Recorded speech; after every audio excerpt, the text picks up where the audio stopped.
Hey, how's it going, guys? We're here with another episode of the Digimon Colosseum series, where this time around, because of the D-Brigade bringing a whopping W against the Gabubon, we're here for the D-Brigade versus Lilithmon. Since the the D-Brigade is now the champion, we start off with on the Lilithmon side hatching a Sunamon going into a demi, then playing that purple memory boost, trying to pick up the rest of the pieces needed for this loop to happen. This is one of my few times playing the Lilithmon loop, so excuse any of the misplays I do make during this. As we pass it over to the D-Brigade side, or the Commandamon side, hatching a Pagumon involving to a Commandamon and Heart playing a Quadramon, just because to get the few draws, especially this early in the game, really is going to be helpful, especially when you don't want to pass it with not really doing much on your turn. Passing over to the Lilithmon side, going to a Kinkaku up to a Jinkaku promote. Trashing one card to delete a level 3. You can still trash one just to get the draw from the Sunamon, trying to build up the graveyard as much as you can so that you can go into your pieces, especially go into the Lilithmon loop with the potential of the 10 cards in the grave as they evolve into the Lady Demimon. Drawing 3 cards, we got 1 for evolution, 2 for the effect, and discarding 2 cards, trying to slowly fill that grave as fast as we can. I gotta say there are some of the misplays in these games. I do apologize, but I want to be as transparent as I can with you. So the winner of this will be going over to the next round, as we attack with the Commandamon and the Quadramon to the security, revealing more rookies.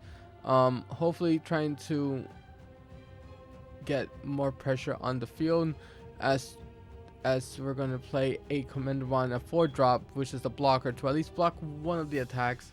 Gonna hatch the Sunamon, forget to unsuspend, play a Jack Raid for no reason roll, but to just fill up the grave a little bit, and play the Lilithmon to go to 0. Not getting the purple like option cards back because I forgot about the fact that you need 10 cards in the grave, but you still get the 2 memory when playing the second Jack Raid.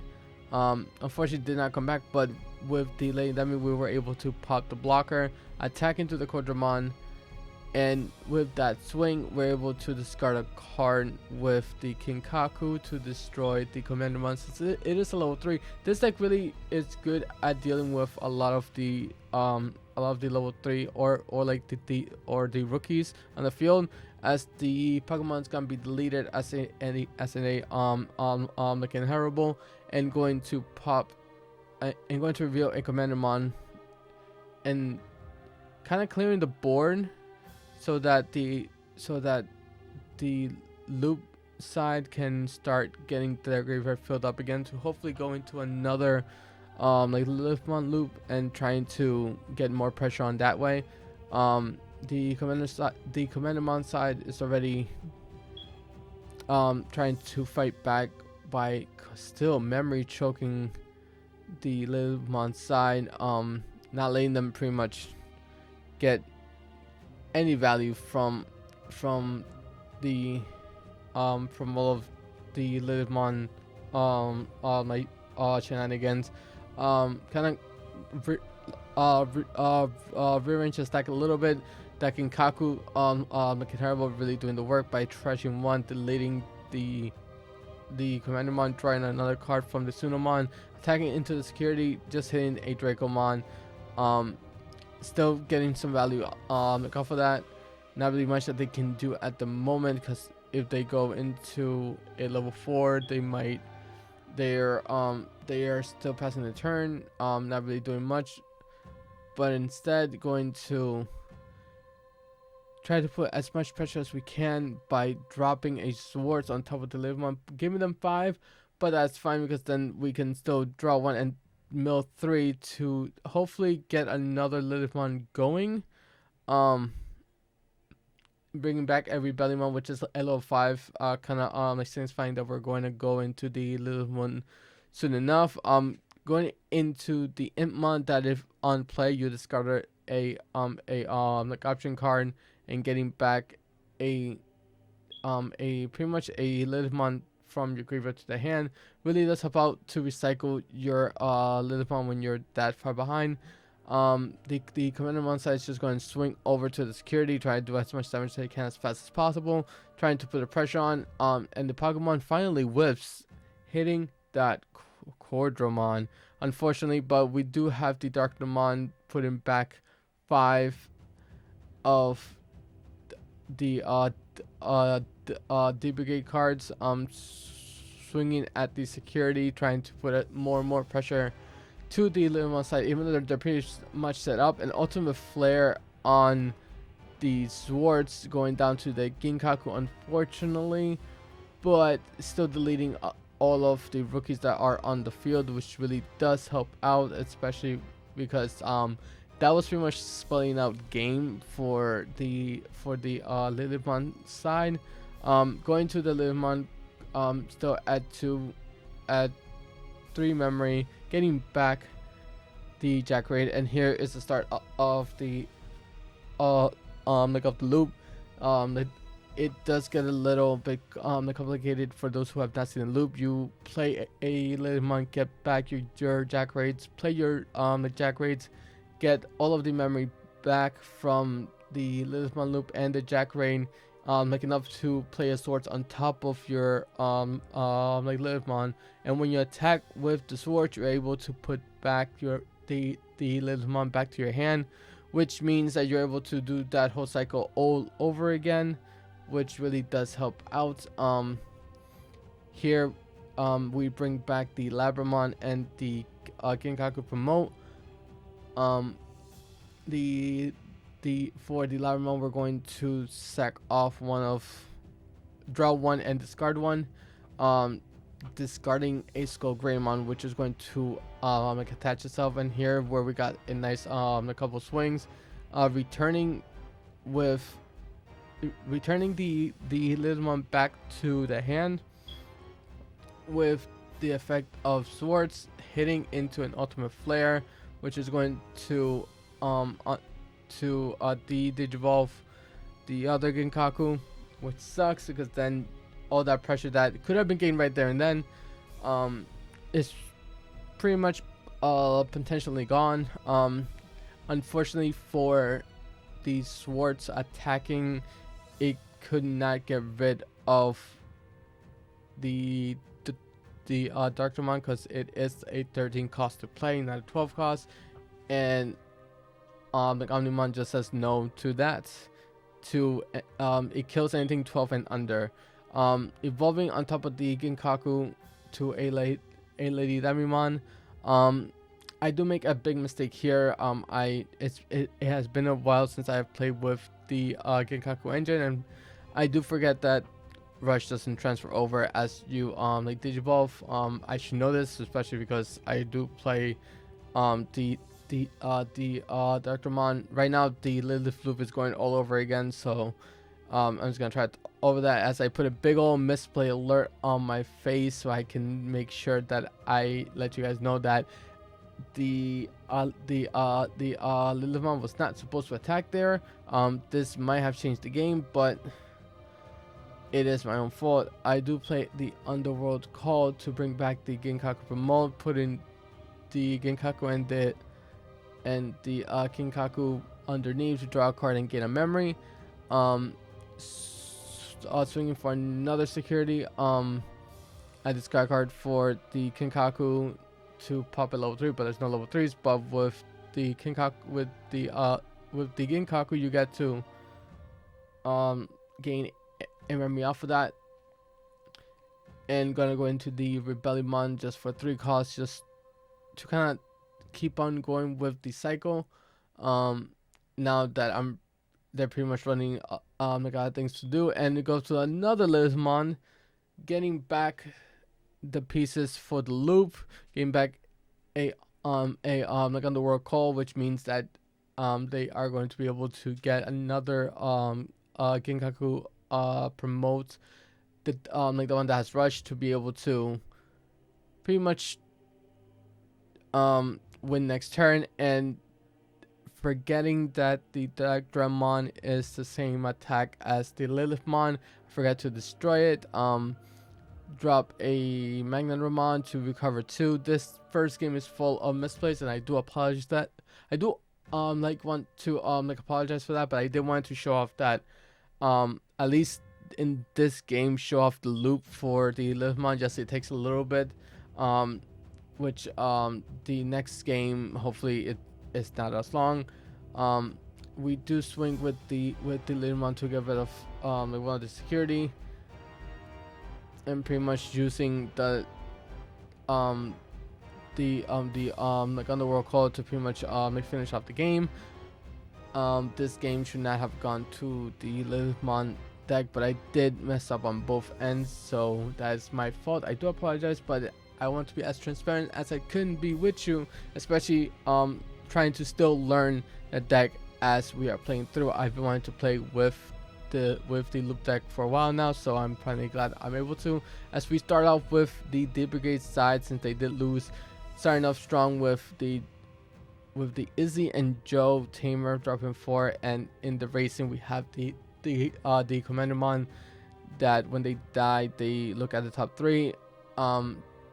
They passing over with 4 memory on the loop side, dropping a Gobble in the racing, and dropping a Labra to slowly fill the graveyard as they pass over with 3 memory, not really doing much on the loop side, which means that they had a big brick hand, as the Commandamon side is just going to swing into the security to try to get the Commandamon loops going, and they completely whiff and just hard drop a Commandamon, and they had to pass passing over 1. The Labramon just sends a free attack over, dies, and then the purple memory boost is gonna get played to grab a purple Digimon back to the hand. This whole video is gonna be completely sped up because this whole thing probably took like 45 minutes to play all through, especially with the loop going. Passing over with Sora and Joe, that tech that I did learn from a good friend, really come in helpful, especially when you want to drop the Darkmon. Passing over to the Lilithmon side, where they're gonna get to their ultimate, which is a Lady Demi that's going to pretty much recycle their hand by drawing 2 and discarding 2, discarding into a Skull Greymon, putting it under. I believe I did forget to do the Sunamon draw for that one, but that's fine. And the Commander is going to swing into the security. On deletion is going to reveal a Commandermon, and then it's going to reveal the top 3, getting another the Commandermon, the 5k one to the field for free. And then just going to drop a Dracomon, revealing the top 3, getting a Dramon Digimon, a Dramon in its name, which is pretty much 80% of this deck, and then hard dropping an Iron Fit like Onslaught, pretty much telling the Lilithmon side, like, you're not gonna go into the loop, we're going to play Rookie Rush and you're not gonna beat me at this, as they're going to hatch, go into a Goblin, go into a Kinkaku, then dropping a purple memory boost, trying to find the pieces that they need, revealing the top 4 and getting the new like Lady Dabimon. I'm right now like testing that out. It does mill 3 when it does like Digivolve on the battlefield, using the Jackraid to gain 1 memory, so that we can memory choke the opposite side with the Takumi Aiba. Attacking with a rookie makes me lose a memory, but slowly gets 1. It helps me choke the Lilithmon side, and with the Dracomon, supposed to be dead at the moment because it did hit a Rebellion. That I believe it's another mistake that I forgot to catch.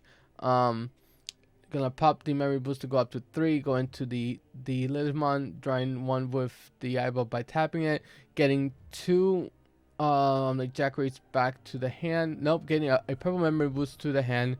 Playing the purple memory boost with the Lilithmon, you do gain 2, so it's technically a 1 drop to look at the top 4 and getting a purple Digimon. This was a big mistake because then with the Dracomon not dying, it should have hit the security instead of the Digimon, but with that, it still goes to the security. I believe that the rest of the game doesn't really matter anymore, since they're just gonna try to, since the deck doesn't play any blockers, so they're pretty much on a lose-lose situation, and just trying to get as many hits as they can out of the way, even though there is a Commandmon out in the back, and the only blockers that do play is every Rebellionmon, which on hindsight should have been gone on top of the Ginkaku promote, so that they do have a blocker. But because I did not see the Dracomon as it being dead, I had to attack over it, and that's where like another mistake is going on in is going on with like with the deck. And I do evolve into a Rebellionmon, so I don't know why I kept that there. But if we do go into the Lilithmon right here, knowing that it is game from like around hindsight, either way we did hit the Quartermon that came from the security. So as long as the Commandmon side had 2 Digimon, it was gonna be game no matter what. So the Lilithmon is gonna go for game 3. It's gonna go first, go into the Suno, into the Gabu, then into the Ginkaku, to be able to kind of start the ball rolling as fast as possible. And then we're gonna go over to the commander side with the same beginning as game 2, Izzy and Joe, and having the Commandmon a searcher in the racing. That's like the best start you can have. The Ginkaku is going to attack using the Gabumons, making her able to draw a card and discard a card, then drawing another card from the Sunamon really does help out. And then we hit a Quadramon from the security, drawing 2 cards. So now there's a lot of pressure to the Lilithmon side, because the deck doesn't do well against rush. It likes to play most of the mid-range to late game just to go to the loop and pretty much win like after that, once the loop has started. But the Commandmon side is showing a whole lot of pressure by attacking, not revealing a Commandmon, unfortunately, and just gonna pass it over to 1 memory, not attacking with the Quadramon, kind of holding back a little bit just to have like enough attacks for next turn. As the Lilithmon is gonna attack, hit the Dramon, die to the security, and then pass it over to memory to play the purple memory boost, finding a level 4, which they desperately needed, because it seems like the deck's not running enough, but it really is. And the Commandmon side is gonna do the rinse and repeat, playing a Commandmon onto the racing area, and just swinging and putting as much pressure to the rest as possible. As they're gonna go to Sildramon to have a blocker up, just to hold some pressure, and dropping that 2-drop the Commandmon, still memory choking like the Lilithmon deck as much as it can. Going to the Wizardmon on top of the Gabu, and then going to the Lady Demimon, milling 3, slowly filling up the graveyard. Hopefully by next turn they can drop a Lilithmon and start going for pretty much board clear, as instead of clearing the board, the Commandment side is just clearing the securities, playing a Rookie Rush style, and Ultimate Flare is gonna hit the the Lady Demimon. Sorry about that. Deleting the Gabu and the the Demi Maramon is going to draw and discard a card, but now the purple side has nothing to really go for with 2 securities left. No, with one nice security left and 2 attackers from the Commandment side. Gonna be kind of difficult to see where this is gonna go. We pretty much see the writing on the wall. They're just gonna build up a stack on the racing area, hoping that there's some kind of like option that can help them out at the moment, or at least hit a Jack raid in the security, where it kind of works. It works as a hammer spark, and they can pass the turn to, but they got the 1 swing. So we're really hoping for that, but the Lilithmon side is hoping for miracles, and let's see what they're gonna hit. They're gonna hit the Kinkaku. No, it's gonna die. I'll be at the top, put it to hand, and just swing with the blocker, giving the game to D-Brigade 2-1. As you guys are gonna see, the losers deck, which is gonna be what we are playing for the Lilithmon side. I suggest you guys pause that side like of the video. Hope you have a great day, and next up is going to be another showing of the Commandment up against another deck that we have waiting. I'll see you guys in the next episode. I hope you guys enjoy. Until next time, guys, bye.